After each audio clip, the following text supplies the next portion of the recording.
Бауыр бұл денеміздегі маңызды ағзалардың бірі. Видеоны соңына дейін қарамас бұрын менің арнама тіркеліп кетіңіздер. Бауыр ас қорытуға көмектеседі, өмірлік маңызды заттарды синтездейді және токсиндерді шығарады. Егер сіз үнемі оң қабырғаңыздың төменгі жағы сыздап ауыратынын сезсеңіз, жеделдетіп гепатолог, гастроэнтеролог, тым болмағанда терапевтке көрінгеніңіз жөн. Бауырыңыз қатты бүлінген кезде де ауырмайды.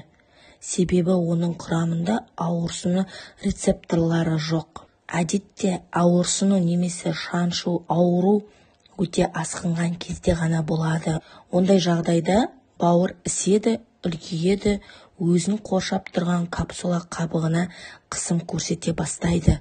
Міне содан кейін ғана науқас ауруды сезе бастайды. Бауыр оң қабырғаның төменгі бөлігінің ауруы мүлде басқа жағдайлармен де байланысты. Бауыр бүлінгенде бел, іш және оң иық ауруы мүмкін.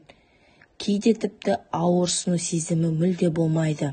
Белгілері: әлсіздік, бірнеше күн немесе апта бойы шаршау, диетасы және себепсіз арықтау, жиі бас айналуы және құсу, тәбеттің жоғалуы, аяқтың төменгі жағының жиі ісуі, іштің кебуі, белгісіз себептермен дененің кез келген бөлігінде қолда, аяқта, иықта қышудың күшеюі. Бауырды тазалайтын үй жағдайында лимон суы. Әр күні бауырымызды тазалатып, ас қорытуды жақсартқымыз келсе, жылы сумен қосып лимон суын ішкеніміз абзал. 1 стакан лимон араласқан жылы су аш қарынға ішілсе, асқазандағы токсиндерді жоюға көмектеседі, метаболизмді дамытып, сау ас қорытуды жақсартады, іш қатудың алдын алады. Куркума. Куркума қабынуды кетіретін дәмдеуіш, рактың алдын алып, бауырды қорғайды. Бауырды тазалап қана қоймай, метаболизмді түзейді. Мол су ішу бауырды тазалаудың ең жақсы жолдарының бірі. Күн сайын 6-8 стакан су ішу, бұл сондай-ақ бүйректерді тазартып, арықтауға да себеп болады. Адамның тәні әрқашанда дымқыл қалуға тиіс. Сол үшін мол су ішу қажет. Мәнерленген өнімдерден аулақ болу, яғни қазіргі фастфудтардан аулақ болу. Тазартылған ұн, қант сияқты өнімдерден аулақ болуға тиіспіз.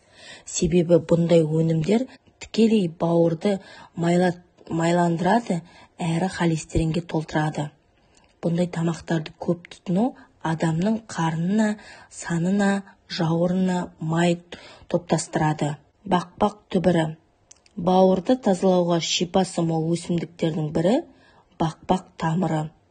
Асылында бұл тарихта бауыр тазалауға ең көп қолданған өсімдік. Ең дұрысы шай ретінде пайдалану. Сарымсақ. Бір түп сарымсақтың өзінде жоғары емдік қасиет бар. Иммундық жүйені күшейтіп, тәндегі бактериялар мен вирустарға қарсы тұрады. Сарымсақтың құрамында сондай-ақ сульфид бар. Ол бауырды тазалайтын ферменттерді қалыптастырады. Брюссел капустасы. Азық ретінде қолданылмаса да, денсаулық сақтауда шипасы мол. Ішінде маңызды сульфидті глюкосинолаттар адам ағзасынан токсиндер мен улы заттарды шығуына қамтамасыз етеді. Көк шай. Бауырды тазалайтын тамаша өсімдік, алкогольден келер зияннан, ісіктен, гепатиттен қорғайды. Ішіндегі катехин табиғи түрде ракпен күресіп, ағзадағы майларды ерітеді. Бауырдың саулығын қадағалау мақсатында өттің тұрып қалуына жол бермеңіз. Бауырды таза ұстауға керек бірден бір нәрсе зәйтүн майы. Жақсы өт қуалағыш. Тек таңдау кезінде назар аударғаныңыз этикасында, яғни зәйтүннің балдыр күйіндегі алғашқы сығымы болған дұрыс. Күнделікті аш қарынға 1 ас қасық зәйтүн майын, 1 ас қасық лимон шырын қабылдап тұрыңыз. Бұл қоспаны күніге қабылдасаңыз, бауырыңыздың саулығына қам жемесеңіз де болады.